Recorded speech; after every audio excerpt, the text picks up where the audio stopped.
Al-Aqsa adalah hak umat Islam. Ini justifikasi dari Allah Subhanahu wa Ta'ala, bukan milik mereka.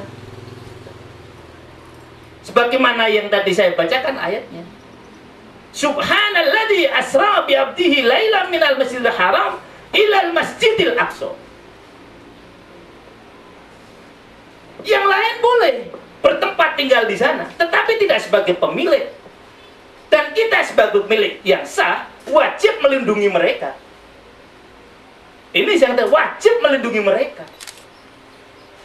Tetapi sekarang Al-Aqsa lepas dari umat Islam. Sekarang berada di tangan pemilik yang tidak sah, yaitu Yahudi. Yahudi mengklaim kalau Aqsa itu milik mereka.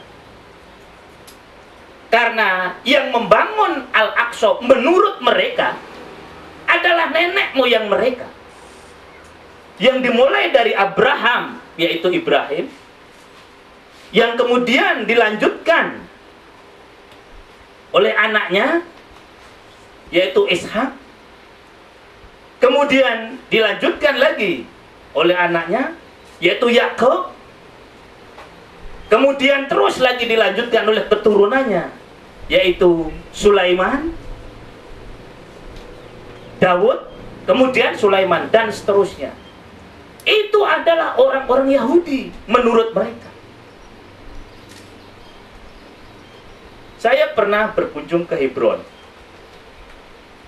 dan di sana memang saya temukan, dan memang di Masjid Hebron itu ada 5 atau 6 makam. Ketika kita mau masuk ke Masjid Hebron, yang kita semuanya tahu, disinilah pada Ramadan 85, insya Allah tahun berapa itu, saya agak lupa, terjadi pembantaian umat Islam yang sedang sholat subuh. Tahun berapa itu ya, yang mungkin ada yang ingat itu. Bulan Ramadan, yang dikatakan oleh pemerintah Israel ini adalah orang gila. Tapi ternyata tidak. Dia penembaknya adalah seorang dokter. Jadi sama sekali tidak gila. Sehingga genangan darah merata di lantai masjid. Dan saya temukan salah seorang yang menjadi korban, dan kami sempat berdialog. Di Masjid Hebron itu pada waktu kita masuk pertama, maka kita akan menemui makam Sarah. Sarah adalah ibu daripada Nabi Isa. Sebagaimana kita tahu, Nabi Ibrahim punya 2 istri.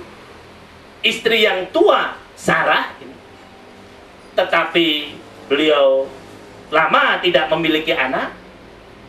Kemudian Nabi Ibrahim nikah dengan pembantunya, yaitu Hajar, punya anak Ismail. Setelah Hajar punya anak Ismail, Sarah rupanya ikut-ikutan punya anak, melahirkan Ishak. Ada di sana makam Ishak. Kemudian di samping Ishak, makam istrinya, yaitu Rafiqah. Nah, yang mengenaskan, Masjid Hebron itu sekarang dibelah 2. Sebagian menjadi sinagog, kita tahu tempat peribadatan orang Yahudi. Sebagian tetap masjid. Ishak berada di lokasi masjid. Kemudian anaknya Ishak, siapa? Yakub, berada di lokasi sinagog. Yakub inilah yang mempunyai nama lain, yaitu Israel. Ahli bahasa Arab artinya adalah Amirullah, pimpinan yang diangkat oleh Allah. Menurut satu ahli bahasa semacam itu. Jadi ini bahasa Ibrani, bahasa Arabnya Amir. Il ini adalah Allah. Yakub. Nah, kemudian makam Nabi Ibrahim dibelah menjadi dua. Satu, sebagian, kalau boleh misalnya ini makam dipisah. Yang di sini masuk masjid, yang di sini masuk sinagog.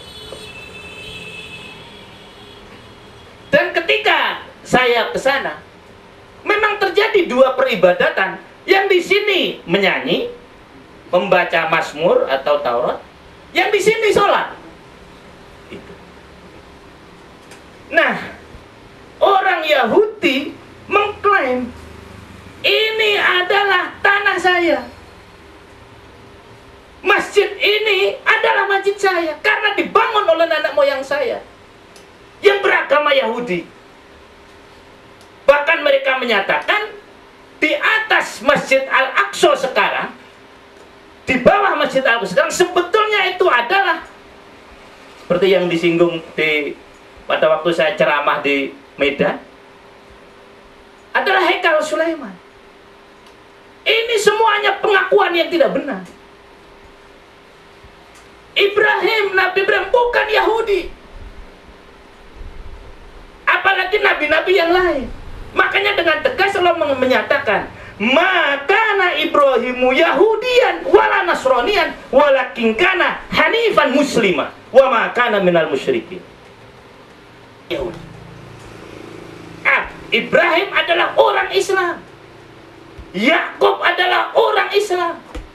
Ishak adalah orang Islam. Nabi Daud adalah orang Islam. Di Bukit Zion itu ada makam Nabi Daud di sana. Sulaiman pun itu adalah nabi Muslim. Justru orang-orang Yahudi menyatakan bahwa Sulaiman itu adalah bukan nabi, itu mereka sendiri yang menyatakan. Sulaiman adalah tukang sihir. Maka ketika Rasulullah Shallallahu Alaihi Wasallam di Madinah bercerita dengan para sahabat dan beliau menyebut salah seorang nabi yaitu Nabi Sulaiman, orang Yahudi Madinah ribut. Bagaimana Muhammad seorang nabi katanya yang diutus oleh Allah, sementara dia menyinggung-nyinggung seorang tukang sihir yaitu Sulaiman? Itu kata orang Yahudi. Maka kemudian turun ayat, a'udzubillahi minasyaitonir rajim, wattaba'u ma tatlus syayatinu ala mulki Sulaiman wa ma kafaru Sulaiman walakinna syayatina kafaru yu'allimuna an-nasa sihr. Orang Yahudi menyatakan Sulaiman itu bukan seorang nabi, tapi dia adalah tukang sihir. Sihir terbesar dari orang Yahudi. Dan itu yang terus berkembang sampai sekarang. Ajaran mereka yang berdasarkan sihir. Jadi jelas, klaim mereka adalah tidak benar. Nasrani pun begitu. Apalagi kalau kita lihat perkembangan agama Nasrani. Nasrani ini adalah sekte dari Yahudi. Karena kita tahu Yahudi adalah satu kelompok yang berusaha untuk merusak semua agama yang ada di dunia. Mereka tidak mau di dunia ini ada agama. Mereka tak mau agama yang ada di dunia semua rusak. Salah satu yang mereka rusak adalah Islam pada waktu Nabi Isa.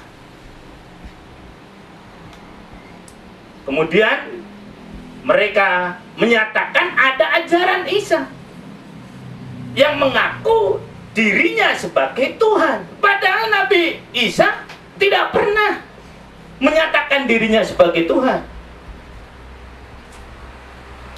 akhirnya kita tahu pada waktu konsili Nicea di voting lah soal berapa Tuhan sebetulnya. Jadi untuk memilih Tuhan voting. Nah, saat itu ada 3 kelompok orang Nasrani yang menyatakan bahwasanya Isa hanya seorang nabi, dia adalah utusan Tuhan. Ada yang menyatakan manusia betul Isa itu, tetapi dia memiliki unsur Tuhan. Kemudian yang ketiga, bahwasanya memang benar ini provokasi Yahudi,